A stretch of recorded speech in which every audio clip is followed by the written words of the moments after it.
Hello and welcome to How to Get Promoted. I'm Emilie West. I'm a career coach, a public speaker, and the author of Maximum You. And I've helped hundreds of my private one-to-one clients to get promoted, to get pay rises, and to move jobs. So I'm really excited today to be sharing with you in this course my top tips and advice and practical exercises that you can do to help you get the promotion you want to get. Now, in my own career, I was able to use what I'm sharing with you today to get my first management job at the age of 26, to end up as head of a division at the age of 32, head of fixed income research with 60 people working for me globally. I ultimately ended up having a role as head of leadership for RBS corporate and institutional banking. Now, I was good at my job and I worked hard. There's no substitute for that. But I also understood what it took to get promoted. If you're just quietly working away, thinking that people are going to notice all the great work you're doing and that they're going to promote you just on merit, I'm afraid that's just not how it works. But don't worry, it's actually not that hard to do the things I'm going to share with you in this course to help make the difference and help you get the promotion that you want. Now, in this course, we're going to be sharing a workbook and other resources to help you along the way.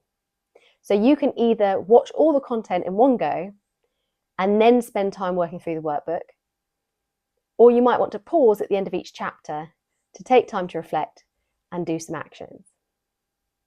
Either way, you do need to spend a bit of time yourself taking action to get the results that you want.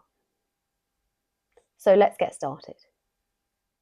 So what is it we're going to cover in this course? We're going to cover the practical steps of what you need to do to get promoted. We're also going to cover the signals that you need to send to show people that you're ready for that promotion and ready for the extra responsibility. I'm going to show you how to build support through your business and also how to use your language and what you're saying to increase your chance of success. So let's get started with chapter 1. What do you need to do to get promoted? The top 5 things you need to do. Number 1, you need to do your detective work and find out what the actual criteria are for promotion. Some businesses will publicize the criteria and some businesses won't, and you're going to have to figure them out yourself. But whatever your company says are the criteria for promotion, the real criteria might be slightly different. And I'm going to share with you how you're going to find those out. The next thing is you've got to work on your personal brand, particularly making yourself visible. Often, our promotion isn't just down to our manager. They need support from other people. So you need to have lots of people in the business who know who you are, know what you're good at. You need to deliver the goods. It's great to do all the work around your personal brand, but you need to back it up by being good at your job. And again, we're going to share in this course what that actually means. You also need to build support across the business from other people, and you need to build leverage. What do I mean by leverage? Your employer needs to think that there's a downside if they don't promote you. So we're going to talk about how to create that leverage. So the first step is finding out the criteria.